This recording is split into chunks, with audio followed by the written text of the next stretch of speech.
Hi guys, welcome back to Elite Academy, and we are going to start with the third lecture of metals and non-metals today.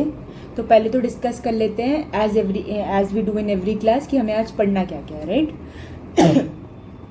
तो आज हम majorly 4 चीज़ें करने वाले हैं, as in हम topic wise 3 चीज़ें करने वाले हैं, which is reaction between metals and metal salts. Very easy है ना, आपने ये फर्स्ट चैप्टर में भी ऑलरेडी आप लोग पढ़ चुके होंगे. उसके बाद reaction between metals and non metals पढ़ने वाले हैं, जिसमें आयनिक कंपाउंड्स का फॉर्मेशन होता है. And once we are done with understanding the formation of ionic compounds, तब हम पढ़ेंगे properties of ionic compounds, right? और उसके बाद हम पढ़ने वाले हैं हम करने वाले हैं कुछ इनटेक्स्ट क्वेश्चन, राइट? तो इनटेक्स्ट क्वेश्चन के साथ वही डील रहेगी जो हमेशा रहती है. आप लोग को वीडियो को पॉज करना है, you will have to try them yourself and then to check your answer and to get your doubts cleared. आपको वापस से वीडियो ऑन करके आंसर सुनना है, राइट? तो लेट्स गेट स्टार्टेड. तो हमारा जो सबसे पहला टॉपिक है वो है how do metals react with solutions of other metal salts. तो पहले तो समझ लेते हैं ये एग्जैक्टली इस बात का मतलब क्या है, राइट? तो मेटल्स यानी कि कोई भी metal, let's say sodium, let's say potassium, let's say calcium, it can be any metal, right? और मेटल सॉल्ट्स यानी कि वो मेटल किसी भी एक और आयन के साथ कंबाइन हो गया है. लेट्स से Na2SO4 है ना, calcium sulphate, anything, magnesium sulphate, copper sulphate, stuff like that, right? तो ये होता है मेटल सॉल्ट. तो अब हमें ये समझना है कि मेटल्स जो हैं वो मेटल सॉल्ट से कैसे रिएक्ट करते हैं. Now let me take you back to the class where we studied about the reactivity series. So मैंने क्या बताया था, रिएक्टिविटी सीरीज के अंदर हम डिक्रीजिंग ऑर्डर में, मतलब from top to bottom in the decreasing order of their reactivity metals को अरेंज कर देते हैं, राइट? तो वो एक बार लिख लेते हैं हम जल्दी से.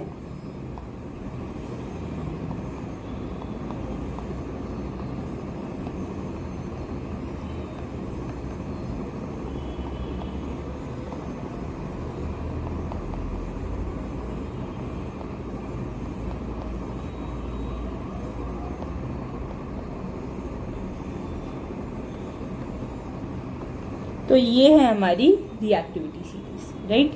अब रिएक्टिविटी सीरीज के बेसिस पे डिटरमाइन होता है कि कौन सा मेटल सॉल्ट किस मेटल के साथ कैसे रिएक्ट करने वाला है, राइट? अगर एक मेटल ज़्यादा रिएक्टिविटी का है, तो अगर उसके साथ हम कोई कम रिएक्टिविटी वाले मेटल का सॉल्ट रख देते हैं, फॉर एग्जाम्पल सोडियम मेटल ले लिया और इसका सॉल्ट रख लिया कुछ भी, लेट्स से AlCl3 ले लिया हमने, है ना?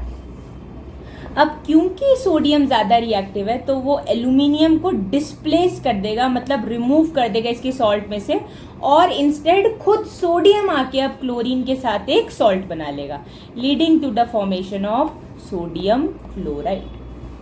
एंड वो जो मेटल है जो डिस्प्लेस हुआ है वो अलग से मिल जाएगा. यही होता है जब एक मेटल जो है मेटल सॉल्ट के साथ रिएक्ट करता है. तो बेसिकली अगर मेटल ज़्यादा रिएक्टिव है तो वो कम रिएक्टिव मेटल को उसके सॉल्ट में से हटा के खुद उसकी जगह ले लेगा. बट व्हाट इफ हम ऐसी कोई कंडीशन रखें कि हमने AlCl3 ले लिया और उसके साथ लेड ले लिया, तो क्या ये रिएक्शन अकर होगा? नहीं होगा. वाई? बिकॉज लेड तो खुद एल्यूमिनियम से कम रिएक्टिव है, तो वो कैसे उसको डिस्प्लेस कर पाएगा? तो एक कभी हम क्वेश्चन भी करने वाले हैं आगे कि whether a reaction is going to take place और not will completely depend on the fact that whether अगर आप एक सॉल्ट को हाई रिएक्टिव मेटल से रिएक्ट करवा रहे हो या नहीं करवा रहे हो. अगर करवा रहे हो हाई रिएक्टिव मेटल से, तब तो वो डिस्प्लेस करके एक नया सॉल्ट बना लेगा.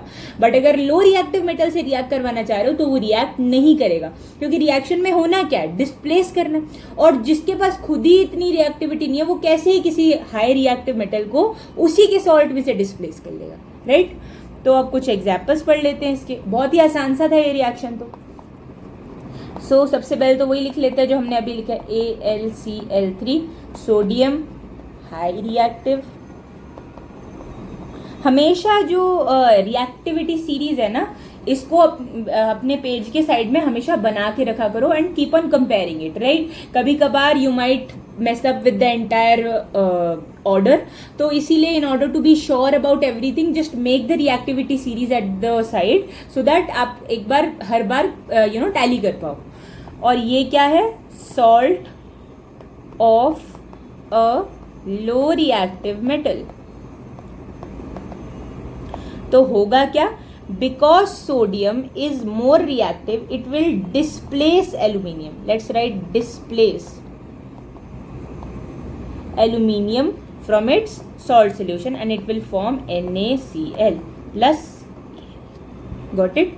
एक बहुत ही इंपॉर्टेंट रिएक्शन है जो हम आगे पढ़ने वाले हैं वैसे तो, बट क्योंकि we are on this topic तो let's just cover that also, which is called thermite reaction. Thermite reaction में क्या होता है, हम लेते हैं एक मिक्सचर जो होता है Fe2O3 प्लस एल्यूमिनियम, ठीक है जी।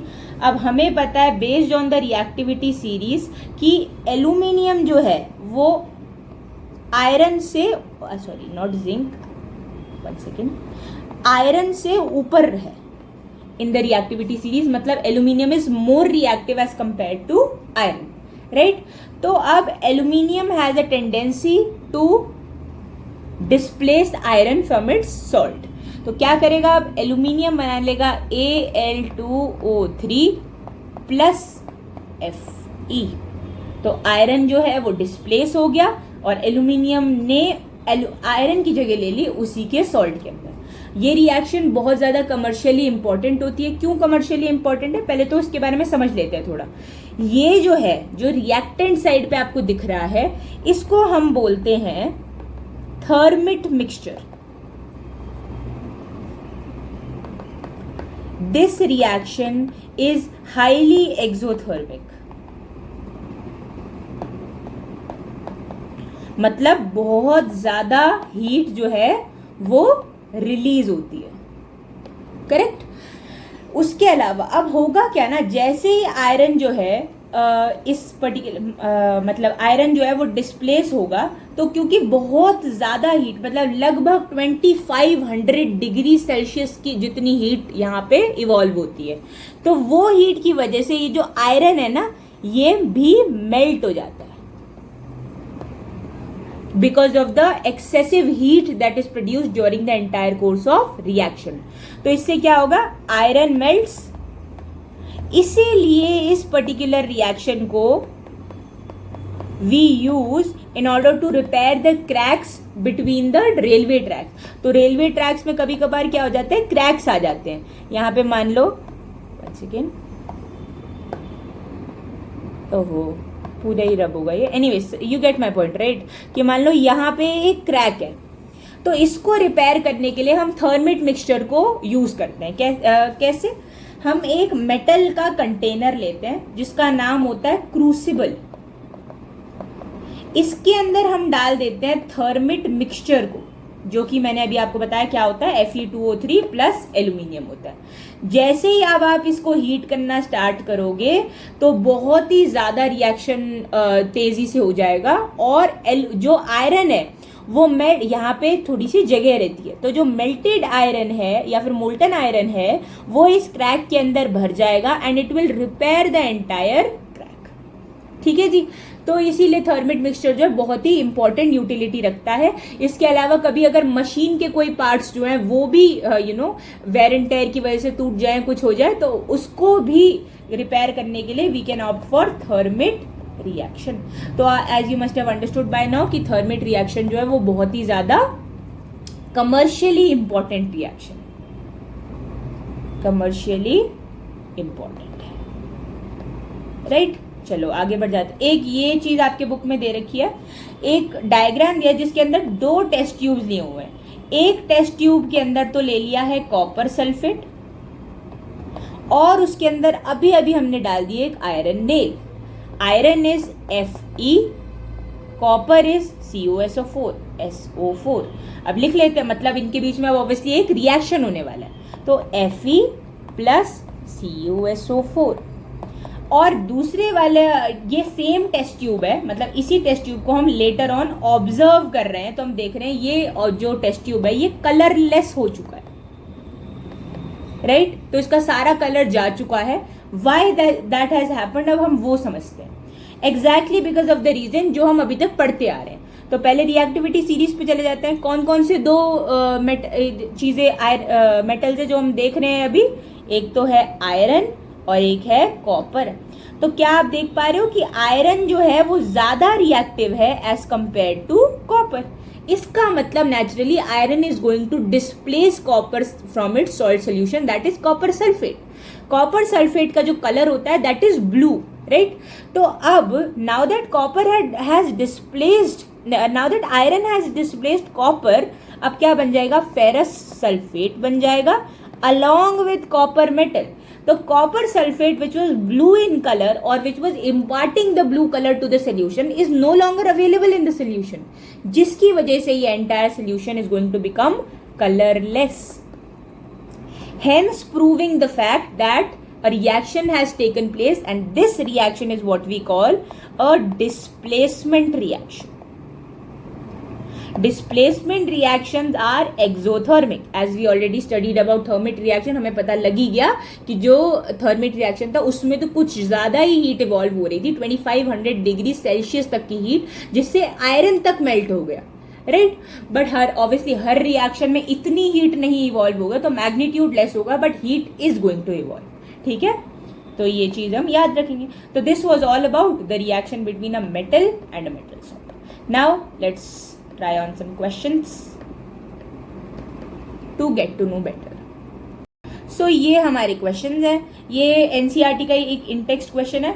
मैं बहुत ब्रीफली डिस्कस करने वाली हूँ, राइट, बिकॉज हमें आगे के टॉपिक्स भी कवर करने हैं. I am just going to discuss the gist of the entire question, right. चलो, let me take a darker colour. या why is sodium metal kept emerged in kerosene oil. अब देखो, आपको अगर याद होगा हमने पिछले लेक्चर्स में क्या क्या पढ़ा है, तो सोडियम जो होता है, सोडियम मेटल, ये बहुत ज़्यादा रिएक्टिव होता है, राइट. अगर ये सोडियम जो है ये ऑक्सीजन के साथ रिएक्ट कर जाए तो इतना ज़्यादा वाइग्रसली रिएक्ट करता है कि it can even lead to accidental fires. And in order to prevent any such possibility, हम क्या करते हैं, सोडियम को केरोसिन के अंदर डिप कर देते हैं. केरोसिन ऑयल जो है वो रिएक्टिव ऑब्वियसली नहीं होता है, बट ऑल्सो वो सोडियम से सराउंडिंग ऑक्सीजन का जो कांटेक्ट है वो ब्लॉक कर देता है. तो अब now that kerosene has formed a layer over the surface of sodium metal, तो it would not let sodium react with surrounding oxygen, जिसकी वजह से सोडियम विल नॉट रिएक्ट और कोई एक्सीडेंटल फायर्स नहीं होगी. Yes, so first question we have already discussed by now.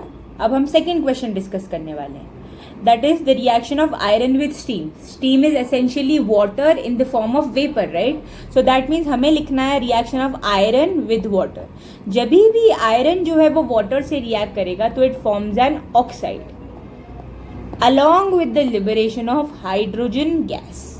Okay, and next है calcium and potassium का reaction with water. तो व्हेनेवर कैल्शियम एंड पोटेशियम पानी के साथ रिएक्ट करेंगे तो वो बनाएंगे कैल्शियम हाइड्रोक्साइड, एंड ये बनाएगा calcium potassium hydroxide obviously along with the liberation of hydrogen gas, right. अब ऐसा क्यों हो रहा है कि भाई आयरन जब स्टीम से रिएक्ट कर रहा है तो वो ऑक्साइड बना रहा है, और जब कैल्शियम और पोटेशियम रिएक्ट कर रहे हैं तो वो हाइड्रोक्साइड बना रहा है, क्योंकि है तो दोनों ही मेटल्स, रिएक्ट भी सेम चीज से कर रहे हैं, तो फिर अलग रिएक्शन क्यों हो रही है. Let's get to know this. Iron जब भी वाटर के साथ रिएक्ट करता है तो वो ऑक्साइड बनाता है. क्यों? क्योंकि आयरन जो है लेस रिएक्टिव है, राइट. हमने रिएक्टिविटी सीरीज में देखा ही है कि as compare to calcium and potassium वो लेस रिएक्टिव है ना. We are comparing them right now. और कैल्शियम और पोटेशियम का क्या रिएक्शन हो रहा है, दोनों ही हाइड्रोक्साइड बना रहे हैं, calcium hydroxide and potassium hydroxide, right. और ये दोनों क्या है, मोर रिएक्टिव है. तो होता क्या है ना, ये लोग इतने ज्यादा रिएक्टिव हैं कि ये वाटर को भी आयंस में डिवाइड कर देते हैं, मतलब आयंस में स्प्लिट करवा के फर्दर सॉल्युबलाइज कर लेते हैं. मतलब पहले जब हम कैल्शियम, मतलब first step in this reaction calcium के केस में भी क्या होता है, इसने बनाया होगा एक ऑक्साइड ही, ठीक है, तो बनाया होगा calcium oxide which is also known as quicklime. But ये इतना ज्यादा रिएक्टिव मेटल है कि ये फर्दर सोल्यूबलाइज करता है, मतलब और रिएक्ट करेगा वाटर के साथ और ज्यादा सोल्यूबलाइज हो जाएगा। और जब भी कोई भी ऑक्साइड और ज्यादा सोल्यूबलाइज होता है तो वो बनाता है कैल्शियम और वो बनाता है हाइड्रोक्साइड। तो यहाँ पे क्या बन जाएगा, यहाँ पे बनेगा calcium hydroxide. However on the other hand जो आयरन है वो तो इतना ज्यादा रिएक्टिव है नहीं, राइट? तो वो जो है वो ऑक्साइड पे रुक जाता है, क्योंकि इसमें अब इतनी टेंडेंसी नहीं है कि ये और ज्यादा रिएक्ट करे, ये बस एक ऑक्साइड की लेयर बना के रुक जाता है, राइट? तो यस, और ये इनफैक्ट हमने पढ़ा भी था कि एल्यूमिनियम, आयरन और जिंक ये ऐसे मेटल्स हैं जो एक बार ऑक्सीजन के साथ रिएक्ट करेंगे और जैसे ही एक ऑक्साइड बन जाएगा उसके बाद वही ऑक्साइड इनको फर्दर रिएक्शन से रोकने वाला है, राइट? आगे बढ़ते हैं। तो ये क्वेश्चन हम डिस्कस कर चुके हैं अब। Yup, so let's get started with the third question. Samples of 4 metals A, B, C and D were taken and added to the following solution one by one. The results obtained have been tabulated. तो कह रहे हैं iron sulphate metal कोई है A, iron के साथ कोई reaction नहीं करता है, कॉपर सल्फेट को ये के केस में डिस्प्लेस कर देता है। इसका मतलब समझ रहे हो क्या है? आयरन सल्फेट के साथ रिएक्ट नहीं करा, मतलब ये मेटल जो है ये आयरन से कम रिएक्टिव है। क्यों कम रिएक्टिव है आयरन से? बिकॉज अगर ये रिएक्ट नहीं कर रहा है इसका मतलब ये डिस्प्लेस नहीं कर पा रहा ना आयरन को उसके सॉल्ट में से। That means metal is less reactive than iron, but copper को डिस्प्लेस कर दिया, मतलब मोर रिएक्टिव देन कॉपर। तो कह रहे हैं अब ये जिंक सल्फेट के साथ क्या करेगा? तो एक बार हम जल्दी से अपना यहाँ पे साइड पे एक रिएक्टिविटी सीरीज नोट डाउन कर लेते हैं।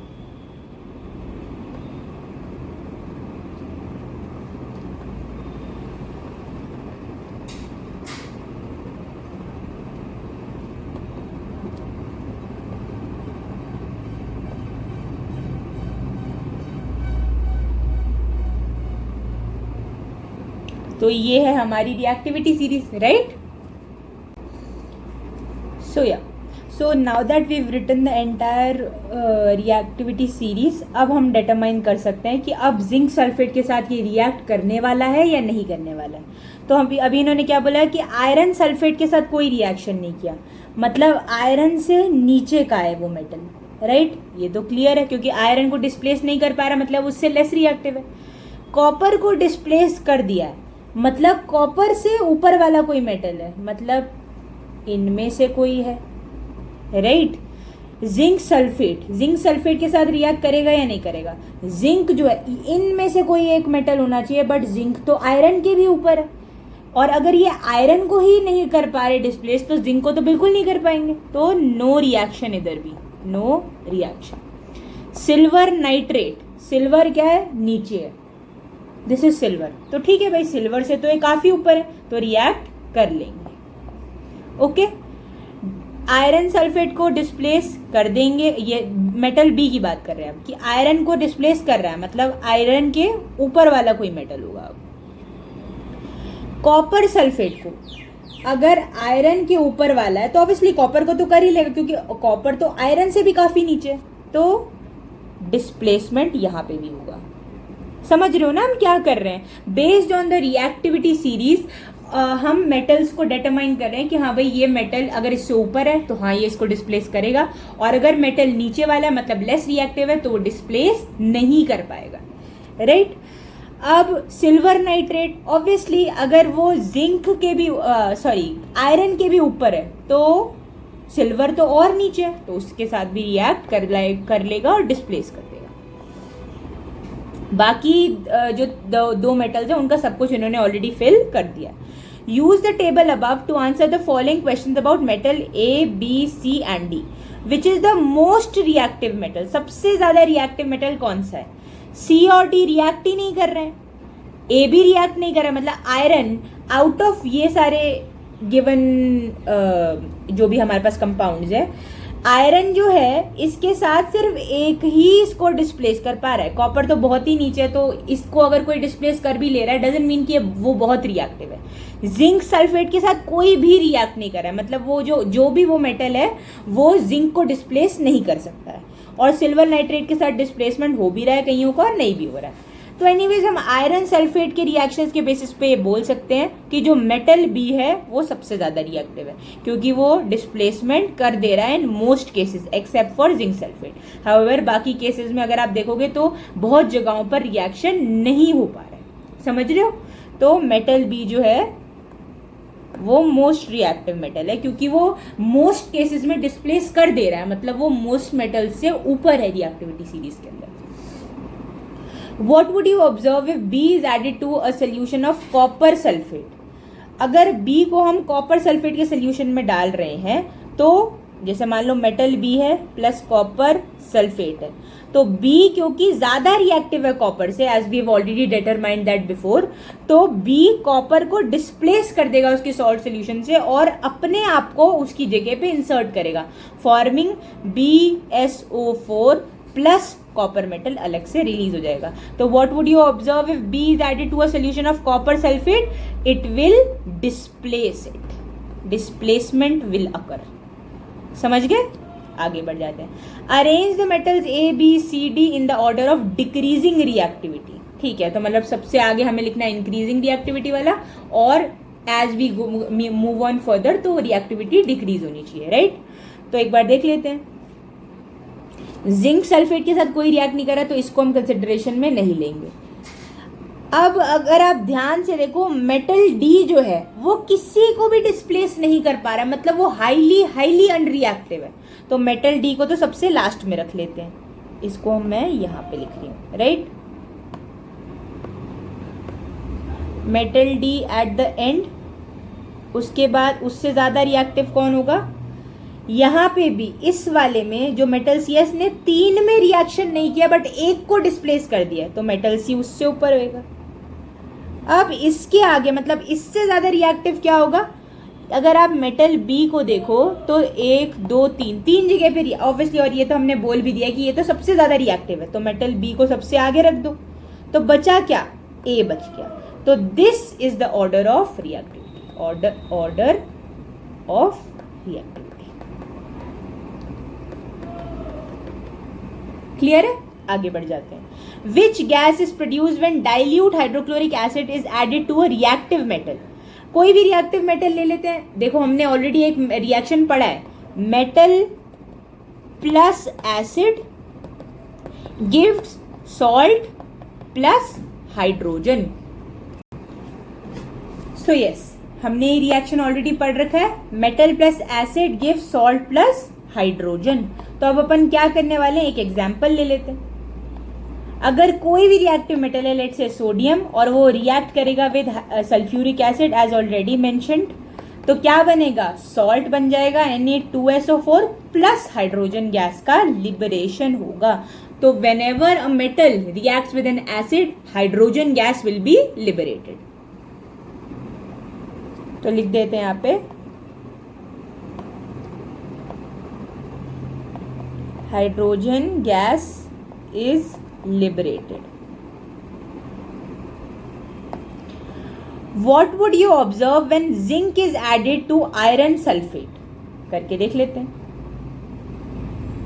जिंक प्लस आयरन सल्फेट, अब हमें पता है जिंक जो है राइट अबव आयरन लोकेटेड होता है on the in the reactivity series, तो zinc will displace iron from its salt solution leading to the formation of zinc sulphate plus iron. तो a displacement reaction will take place, जिसको हमने just अभी लिख दिया, right. तो हमने ये वाला क्वेश्चन भी कर लिया अब, और ये भी कर लिया। तो सारे के सारे intext questions we have already done. I hope you guys have understood also, right. आगे बढ़ जाते हैं। अब मेटल्स और नॉन मेटल्स कैसे रिएक्ट करते हैं, बहुत ही इजी सा टॉपिक है ये भी। अब अगर आप ध्यान से सोचो, मेटल्स की कैसे टेंडेंसी होती है? मेटल्स की टेंडेंसी होती है to lose electrons, right. Metals have a tendency to lose और गिव अप इलेक्ट्रॉन्स। इसी वजह से हम मेटल्स को इलेक्ट्रो पॉजिटिव भी बोलते हैं, क्योंकि obviously when they are going to lose a negative charge, a positive charge is going to be there on their surface, तो इलेक्ट्रो पॉजिटिव होते हैं। और जो नॉन मेटल्स होते हैं ये क्या होते हैं, इलेक्ट्रॉन्स को गेन करते हैं, therefore they are called electronegative. समझे? तो अब लेट से कोई भी हम एक मेटल अज्यूम करते हैं, सोडियम ले लिया मैंने, तो मैं इसकी इलेक्ट्रॉनिक कॉन्फ़िगरेशन क्या होती है, KLM में लिखते हैं 281। क्यों? क्योंकि इसका एटॉमिक नंबर क्या होता है, 11 होता है। तो सबसे पहले शेल में 2 इलेक्ट्रॉन भरे जाते हैं, उसके अगले में 8, और जो रिमेनिंग है वो थर्ड शेल में जाते हैं, तो 1 इलेक्ट्रॉन है इसके पास। तो based on this information we can say कि भाई ठीक है, इवन इफ हमें ना भी पता हो कि ये मेटल है, अगर हम इसकी कॉन्फ़िगरेशन देख ले तो हम डिटरमाइन कर सकते हैं weather a given substance is a metal और अ नॉन मेटल। क्यों? क्योंकि मेटल्स के अंदर जो आउटर मोस्ट शेल में इलेक्ट्रॉन्स जो होते हैं वो 4 से कम होंगे जनरली, इसीलिए वो लूज कर देंगे उन इलेक्ट्रॉन्स को in order to gain a positive charge, because that is easier for them, right. तो ये 1 इलेक्ट्रॉन को लूज करेगा, तो सोडियम क्या करने वाला है, it will gain a positive charge and electron will be lost. Okay, तो अब इलेक्ट्रोनेगेटिव बोलते हैं हम किनको, नॉन मेटल्स को। क्यों भाई? कोई भी नॉन मेटल का एग्जांपल ले लो, क्लोरीन ले लिया, क्लोरीन का एटॉमिक नंबर होता है 17। तो अगर हम KLM शेल्स बनाएं तो इसका क्या कॉन्फ़िगरेशन रहेगा, 287 ये रहेगा। अब अगर आप इसके आउटर मोस्ट शेल की कॉन्फ़िगरेशन देखो तो इसके पास ऑलरेडी 7 इलेक्ट्रॉन है, तो 7 इलेक्ट्रॉन देना आसान है या एक को गेन करना आसान है? एक को गेन करना आसान है ऑब्वियसली। तो this is non metal is going to gain an electron, therefore it is a non metal, क्योंकि ये इलेक्ट्रॉन नेगेटिव है, ये गेन कर लेगा इलेक्ट्रॉन, राइट। तो ये क्या बन जाएगा, Cl- बन जाएगा, क्योंकि इसने एक इलेक्ट्रॉन को गेन कर लिया। और कौन सा गेन करेगा, इसी का। तो अब समझते हैं, तो मेटल्स और नॉन मेटल्स का तो बिल्कुल ही they will fit very perfectly. कैसे? नॉन मेटल गेन करना चाहता है और मेटल लूज करने चाहते हैं, तो ये लूज करके इसको देंगे और ये गेन कर लेगा और इनके बीच में एक बॉन्डिंग हो जाएगी। तो समझते हैं अब क्या होता है। अब एक चीज होती है जिससे हम ये पूरा चीज रिप्रेजेंट करते हैं, या फिर पूरा रिएक्शन एक तरीके का रिप्रेजेंट करते हैं, इसको हम बोलते हैं इलेक्ट्रॉन डॉट स्ट्रक्चर।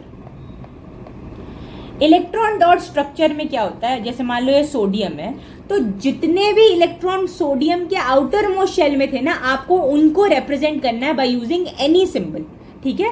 यूजुअली हम डॉट्स एंड क्रॉसेस यूज करते हैं, डॉट फॉर अ मेटल के आउटर मोस्ट शेल के electron and cross for non metal के आउटर मोस्ट शेल के electron, but you can opt for obviously any symbol, but preferable है यही कर लो, ठीक है।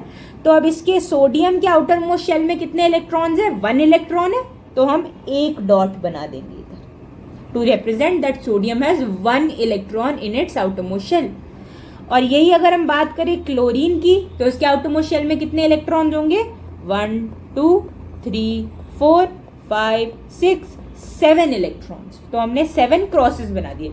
ऑब्वियसली सेम सिंबल नहीं यूज कर सकते, अदरवाइज जब ये इसको इलेक्ट्रॉन देगा तो हम समझ नहीं पाएंगे कि कौन सा इलेक्ट्रॉन सोडियम से आया है, right. The next thing that we are suppose to do is कि ये एक एरो बनाओ और दिखाओ कि ये जो इलेक्ट्रॉन है ये लूज कर देगा सोडियम एंड गेन कर लेगा chlorine. So finally what we'll get is sodium and ये होगा क्लोरीन हमारे पास, जिसके पास होंगे 7 क्रॉसेस, यानी कि 7 electrons of its own and 1 electron that is gained by the gained because sodium has lost an electron to chlorine. So this is a compound that is formed by the combination of a metal and a non-metal. और इस compound को हम बोलते हैं ionic compound. Why is it called ionic compound? Because 2 ions बने ना, right. अगर आप देखो सोडियम ने जैसे ही इलेक्ट्रॉन लूज किया तो उसने एक पॉजिटिव चार्ज गेन कर लिया, और क्लोरीन ने जैसे ही एक इलेक्ट्रॉन गेन किया, क्योंकि नेगेटिव चार्ज गेन किया, तो उसके ऊपर क्या आ गया, नेगेटिव चार्ज आ गया। अब ये पॉजिटिव नेगेटिव एक दूसरे को करने लगे अट्रैक्ट, और इनके बीच में एक टाइप ऑफ बॉन्डिंग हो गई। इसको बोलते हैं इलेक्ट्रोस्टैटिक बॉन्डिंग, या इसको आयोनिक बॉन्ड भी बोल सकते हो। क्यों? क्योंकि आयन का फॉर्मेशन हुआ तभी ऑपोजिटली चार्ज्ड आयन्स बने और तभी एक दूसरे को अट्रैक्ट भी कर पा रहे हैं। तो ये लोग अब एक दूसरे को अट्रैक्ट करेंगे and finally they will form a compound which is called sodium chloride. और ये जो होते हैं इनको हम बोलते हैं आयनिक कंपाउंड्स, क्योंकि आयन्स की फॉर्मेशन के बाद बनते हैं, राइट। और ये आयनिक कंपाउंड को अगर आपको डिस्क्राइब करना है तो क्या बोलोगे? The compounds that are formed by the loss और gain of electrons by metal. So ionic compounds are compounds formed between a metal and a non metal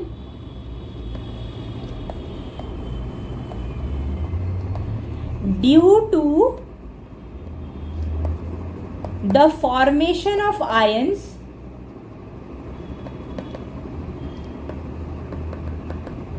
facilitated by the gaining and losing of electrons। समझ रहे हो मैंने क्या लिखा? मैंने ये लिखा कि आयनिक कंपाउंड वो कंपाउंड्स होते हैं जो एक मेटल और एक नॉन मेटल के बीच में बनते हैं। ये कब बनते हैं? जब दो आयंस का फॉर्मेशन होता है। और आयंस क्यों बनते हैं? क्योंकि कोई भी एक entity which is metal here वो लूज कर देगी electron and that electrons which is lost by a metal will be gained by a non metal. और फाइनली उनके बीच में एक अट्रैक्शन होगा because of the presence of opposite charges on both of them, hence leading to the formation of ionic compounds। और ionic compounds को हम electrovalent compounds भी बोलते हैं, इलेक्ट्रोवेलेंट कंपाउंड्स भी बोलते हैं, राइट। आगे बढ़ते हैं। अब हम पढ़ते हैं कुछ प्रॉपर्टीज। और हाँ, ये आपकी बुक में भी जैसे अभी हमने सोडियम क्लोराइड का बनाया, ऐसे इन्होंने मैग्नीशियम क्लोराइड का ऑलरेडी बना के दिया है। वेरिन इन्होंने सबसे पहले लिखी है मैग्नीशियम की वैलेंसी, वही जो हमने पहले किया था, ये दिखाने के लिए कि इसके जब once it loses its electrons तो इसकी वैलेंसी क्या है वो दिखा दिया। और साथ में ये दिखा दिया कि ये 2 इलेक्ट्रॉन्स को लूज करने वाला है। कैटायन समझते हो ना क्या होता है? पॉजिटिवली चार्ज्ड आयन को हम बोलते हैं कैटायन। तो जो मेटल है वो इवेंचुअली क्या बन जाता है? कैटायन बन जाता है। और नॉन मेटल ऑब्वियसली क्या बनता है? एनायन बन जाता है, क्योंकि वो नेगेटिव चार्ज गेन कर लेता है। अब क्लोरीन जो है इसने भी एक इलेक्ट्रॉन को गेन किया एंड इसके ऊपर एक नेगेटिव चार्ज आ गया क्योंकि इसने एक नेगेटिव चार्ज को गेन करा, hence leading to the formation of an anion which is the negatively charged ion, right. अब क्या हुआ? मैग्नीशियम के पास, अब देखो हमने तो वो वाला केस फॉलो किया जिसके अंदर एक मेटल को एक इलेक्ट्रॉन देना है और एक जो नॉन मेटल उसको भी एक ही इलेक्ट्रॉन लेना था। But there can be cases जैसे यहाँ पे दिखा रखा है कि मैग्नीशियम के पास तो 2 इलेक्ट्रॉन देने के लिए तो वो 2 नॉन मेटल से कंबाइन कर लेगा, मतलब 2 एटम्स ऑफ नॉन मेटल से कंबाइन कर लेगा in order to form this compound. तो इसने क्या किया? मैग्नीशियम ने एक इलेक्ट्रॉन पहले वाले क्लोरीन को दे दिया और दूसरा इलेक्ट्रॉन दूसरे वाले क्लोरीन को दे दिया। तो मैग्नीशियम की वैलेंसी होती है 2, मतलब उसे 2 इलेक्ट्रॉन लूज करने थे। और क्लोरीन तो बट एक ही इलेक्ट्रॉन एक्सेप्ट कर सकता है, ऐसा तो नहीं है कि वो जबरदस्ती 2 इलेक्ट्रॉन एक्सेप्ट कर लेगा। तो एक इलेक्ट्रॉन मैग्नीशियम ने इस वाले क्लोरीन को दिया, एक इसको दिया एंड फाइनली जो कंपाउंड का फॉर्मेशन हो उसमें हमने क्या दिखाया कि जो मेटल है उसने एक पॉजिटिव चार्ज गेन कर लिया। तो जो मेटल है उसने एक पॉजिटिव चार्ज गेन कर लिया, मतलब 2 पॉजिटिव चार्जेस गेन करे इन दिस केस बिकॉज उसने 2 इलेक्ट्रॉन लूज करे। और जो नॉन मेटल है उसने 2 इलेक्ट्रॉन्स को, मतलब 2 नॉन मेटल्स ने एक इलेक्ट्रॉन को एक्सेप्ट कर लिया। अगर यहाँ पे कोई ऐसा नॉन मेटल होता जो 2 इलेक्ट्रॉन एक्सेप्ट कर सकता होता तो इन दैट केस सिर्फ एक ही नॉन मेटल होता जिसने मैग्नीशियम से 2 इलेक्ट्रॉन डायरेक्टली एक्सेप्ट कर लिए होते। बट यहाँ पे क्योंकि मैग्नीशियम क्लोरीन के साथ रिएक्ट कर रहा है और क्लोरीन जो है वो एक ही इलेक्ट्रॉन गेन कर सकता है, इसलिए 2 क्लोरीन एटम्स ने मैग्नीशियम के साथ रिएक्ट किया in order to form an ionic compound. Clear है? आगे बढ़ जाते हैं। अब हम बात करने वाले हैं आयनिक कंपाउंड की कुछ प्रॉपर्टीज की। आपकी बुक के अंदर ये एक एक्टिविटी दी है, इस एक्टिविटी को अगर हम समझ लेते हैं तो everything about an ionic compound वो हमें समझ में आ जाएगा। तो क्या कह रहे हैं, take samples of sodium chloride, take samples of sodium chloride, potassium iodide, barium chloride and any other salt from the science laboratory. तो ये सब है क्या, ये हैं आयोनिक कंपाउंड्स। तो कह रहे हैं कि इन जो सॉल्ट्स है इनका फिजिकल स्टेट क्या होता है। अब क्योंकि आयनिक जो कंपाउंड्स होते हैं उसके उनके अंदर ऑपोजिटली चार्ज आयंस जो होते हैं वो अट्रैक्टेड होते हैं, तो जो इलेक्ट्रोवेलेंट बॉन्ड्स होते हैं वो बहुत ही ज्यादा स्ट्रांग होते हैं, राइट। और क्योंकि वो बहुत ज्यादा स्ट्रांग बॉन्ड होते हैं तो वो सॉलिड स्टेट में एग्जिस्ट करते हैं ionic compounds, mostly in the form of crystals, ठीक है, क्योंकि वो बहुत ज्यादा क्लोजली अट्रैक्टेड होते हैं, तो क्रिस्टलाइन होते हैं एट रूम टेम्परेचर। तो फिजिकल स्टेट क्या है, सॉलिड है, क्रिस्टल फॉर्मेट में एग्जिस्ट करेंगे, crystal format. Take a small amount of sample on an metal spatula and heat directly on a flame. तो अगर आप इसको हीट करोगे directly at a very high temperature, only then will it start melting. क्यों, ionic compound जैसा कि मैंने बताया उल्टे ऑपोजिटली चार्ज्ड आयंस अट्रैक्टेड होते हैं इन एन आयनिक कंपाउंड, जिस वजह से जो बॉन्डिंग है वो बहुत बहुत ज्यादा स्ट्रांग है, और इस वजह से इन कंपाउंड्स के स्पेसिफिकली मेल्टिंग पॉइंट और बॉइलिंग पॉइंट भी बहुत ज्यादा होंगे। क्यों ज्यादा होंगे, मतलब ज्यादा हीट देनी पड़ेगी इनको मेल्ट करने के लिए या इन्हें बॉयल करने के लिए। रीजन कि इनके बीच में जो ऑलरेडी एग्जिस्टिंग फोर्सेस हैं उनको ओवरकम करने के लिए बहुत ज्यादा हीट एनर्जी रिक्वायर्ड होगी।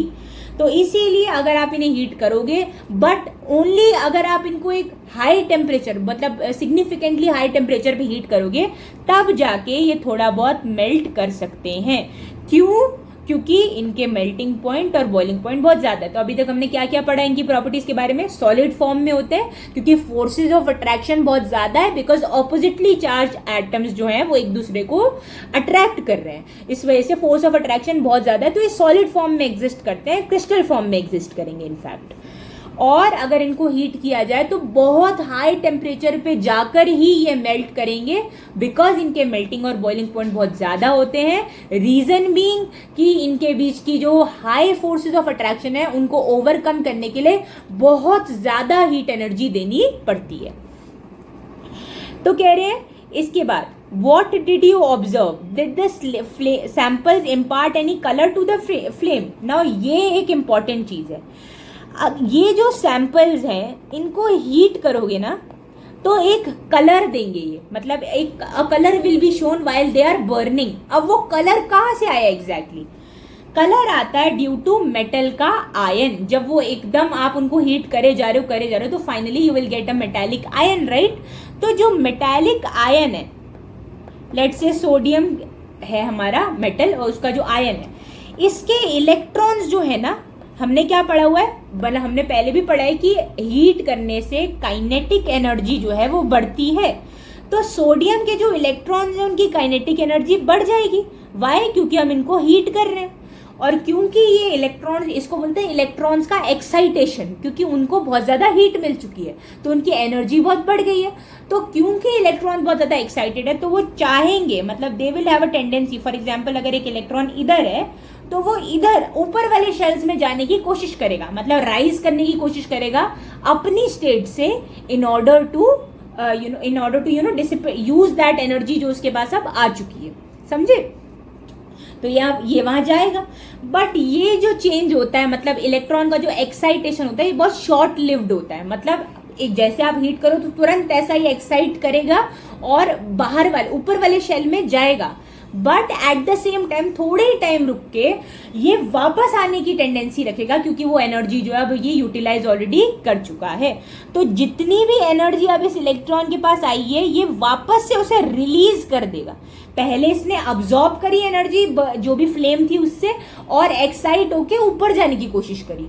अब इलेक्ट्रॉन ऊपर वाले शेल में आ गया, तो अब ये वापस से इसको है कि भाई चलो बस अब मैंने अपनी एनर्जी यूटिलाइज कर ली, तो अब ये वापस नीचे आने की टेंडेंसी रखेगा और जितनी भी एनर्जी इसने अब्सॉर्ब करी थी उतनी ही रिलीज करेगा एनर्जी। और ये रिलीज ऑफ एनर्जी जो है ये शो होती है in the form of any colour that the metal can impart. ठीक है, हर मेटल अलग कलर की फ्लेम इम्पार्ट करता है। बेरियम एप्पल ग्रीन कलर की फ्लेम इम्पार्ट करता है, सोडियम की येलोइश फ्लेम होती है। इनफैक्ट मैंने आगे जाके एक लिस्ट भी लगाई है जिसके अंदर अलग अलग मेटल आयंस के कलर दिखाए हैं कि अगर आप सोडियम मेटल कंटेनिंग किसी भी कंपाउंड को हीट करते हो तो वो ब्राइट येलो कलर की फ्लेम के साथ बर्न करेगा। इसका मतलब जब इलेक्ट्रॉन वापस से अपने ओरिजिनल स्टेट पे आता है तो वो कुछ हीट रिलीज कर रहा है, और वो हीट जब वो रिलीज करता है ना तो एक सर्टेन कलर के फॉर्म में हमें दिखती है।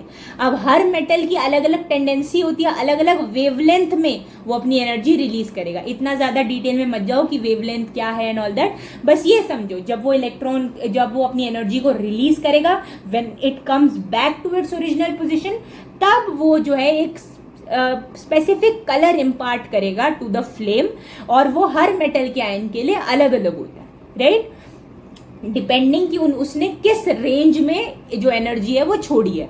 तो सोडियम जो है वो ब्राइट येलो कलर की फ्लेम दिखाता है, पोटेशियम लाइलैक या फिर लाइट पर्पल कलर की फ्लेम के साथ बर्न करता है, barium apple green as I already told you, calcium brick red, copper blue green flame के साथ बर्न करता है, स्ट्रोंशियम क्रिम्सन रेड मतलब एकदम लाल कलर की जो फ्लेम होता है उसके साथ बर्न करता है, और जो लिथियम है वो भी क्रिम्सन यानी कि रेडिश फैमिली में ही आता है, वो वाली फ्लेम के साथ बर्न करता है।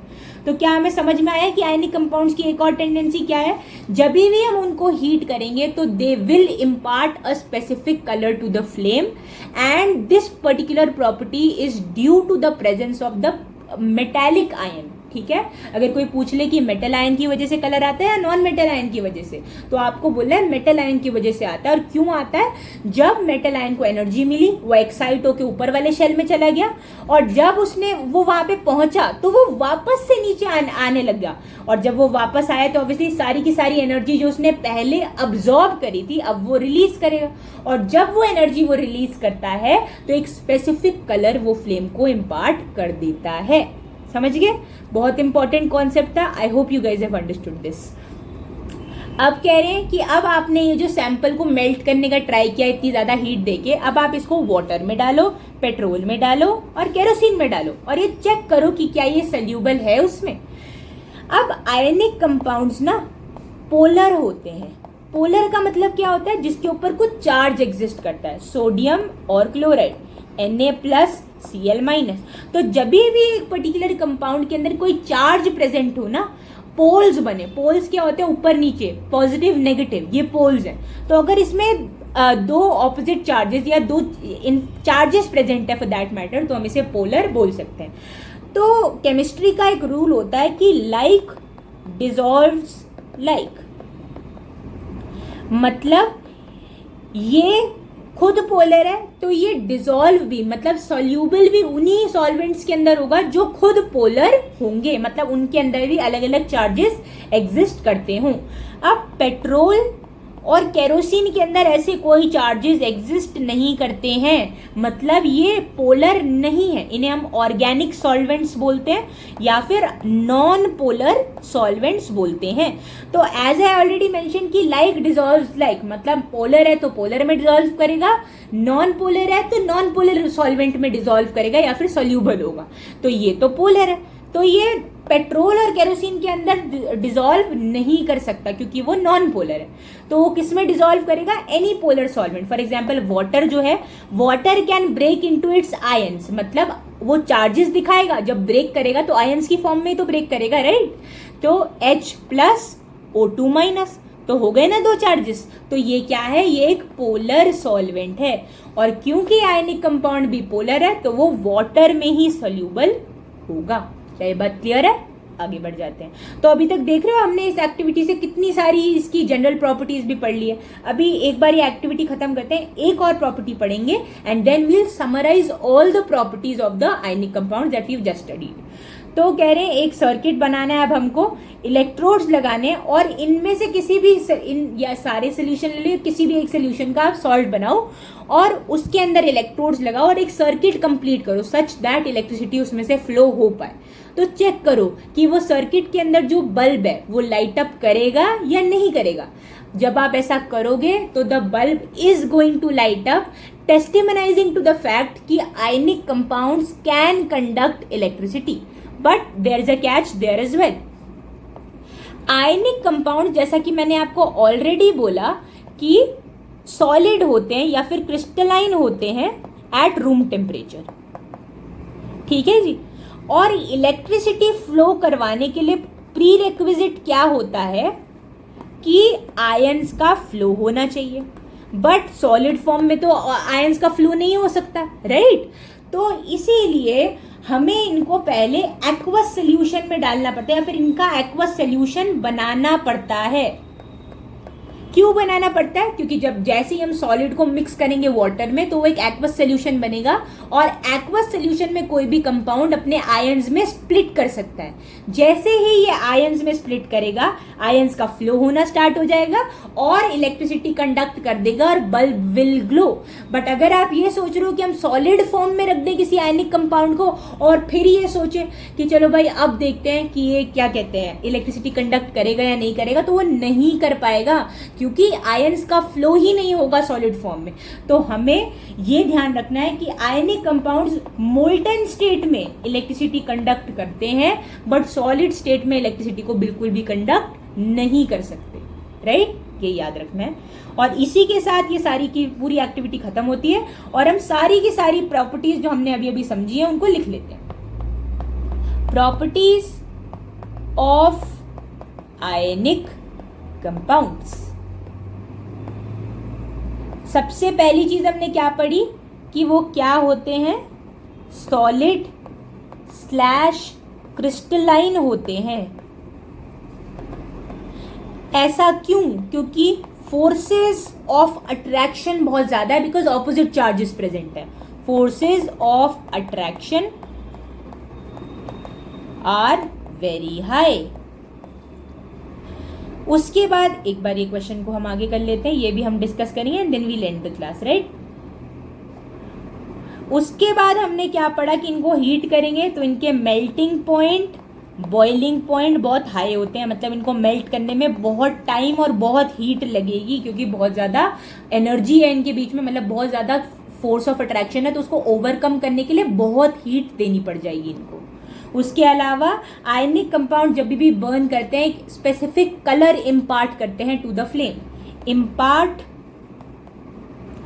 अ specific colour to the flame और ब्रैकेट में लिख दो because of the metallic ion, because of metallic ion, और रीजन मैं आपको ऑलरेडी समझा चुकी, ठीक है। तो एक कलर इंपार्ट करते हैं, मेल्टिंग पॉइंट, बॉइलिंग पॉइंट बहुत ज़्यादा है, फोर्स ऑफ अट्रैक्शन ज़्यादा है, क्रिस्टलाइन फॉर्म में एग्जिस्ट करते हैं, कंडक्टिंग होते हैं इन मोल्टन स्टेट, और lastly they are soluble in polar solvents only. Solvents मतलब जिनमें खुद भी चार्जेस बन सके, लाइक वाटर। तो ये थी सारी की सारी properties of ionic compounds. Okay, ध्यान रखना है इनको, ढंग से एक बार रिवाइज करना है पूरा लेक्चर, जितनी भी पॉसिबल चीजें हो सकती थी इस पार्ट तक मैंने सब कुछ एक्सप्लेन करा है। लास्टली बस एक बार वो क्वेश्चंस कर लेते हैं and then we'll end the class. 1 second. या इलेक्ट्रॉन डॉट स्ट्रक्चर बनाने हैं सोडियम, ऑक्सीजन एंड मैग्नीशियम के, यानी कि इलेक्ट्रॉन डॉट स्ट्रक्चर क्या होते हैं, मतलब अगर ये बोलता है electron dot structure of the compound तब तो आपको दोनों का बनाना होता है, मेटल का भी नॉन मेटल का भी। बट अगर ये सिर्फ कह रहा है सोडियम, ऑक्सीजन, मैग्नीशियम का, तो यानी कि आउटर मोस्ट शेल में जो भी इलेक्ट्रॉन्स हैं उनको डॉट से रिप्रेजेंट कर दो। सोडियम में 1 होता है, ऑक्सीजन के अंदर आउटर मोस्ट शेल में कितने इलेक्ट्रॉन होते हैं, 6 होते हैं, राइट, तभी वो 2 गेन करता है। तो 1 2 3 4 5 6। और मैग्नीशियम मैग्नीशियम के अंदर भी लास्ट शेल में क्या होता है, क्योंकि मेटल है राइट, तो लास्ट शेल में 2 इलेक्ट्रॉन्स होते हैं जिसको हम डॉट से रिप्रेजेंट कर देंगे, ये dots. Show the formation of sodium oxide and magnesium oxide by the transfer of electron, ये हम ऑलरेडी कर चुके हैं, तो ये आप लोग एज होमवर्क करने वाले हैं क्योंकि हमने already 2 compound electron dot structure से डिस्कस करे हैं। What are the ions present in these compound, अब आयन Na2O में क्या होंगे, सोडियम प्लस साइन में, क्यों, क्योंकि 1 इलेक्ट्रॉन लूज करता है और ऑक्सीजन 2 इलेक्ट्रॉन्स को गेन करेगा। On the other hand magnesium oxide में मैग्नीशियम 2 इलेक्ट्रॉन को लूज करता है और ऑक्सीजन एग्जैक्टली वही 2 गेन कर लेगा, तो ये परफेक्ट कंपाउंड बन जाएगा, एक मेटल आयन लगेगा और एक ही नॉन मेटल आयन लगेगा, राइट। आयनिक कंपाउंड्स का हाई मेल्टिंग पॉइंट क्यों होता है, अब ये भी डिस्कस किया है, because of high forces of attraction,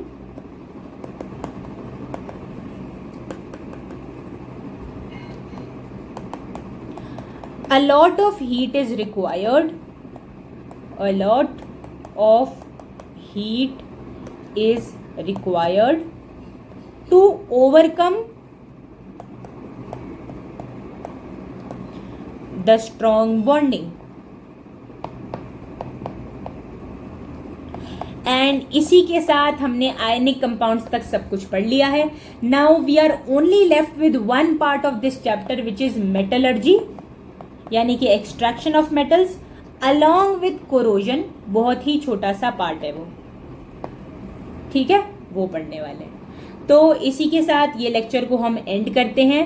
please make sure that you guys study everything properly and revise करो इस पूरे लेक्चर को, and we'll meet in the next class. Till then bye bye.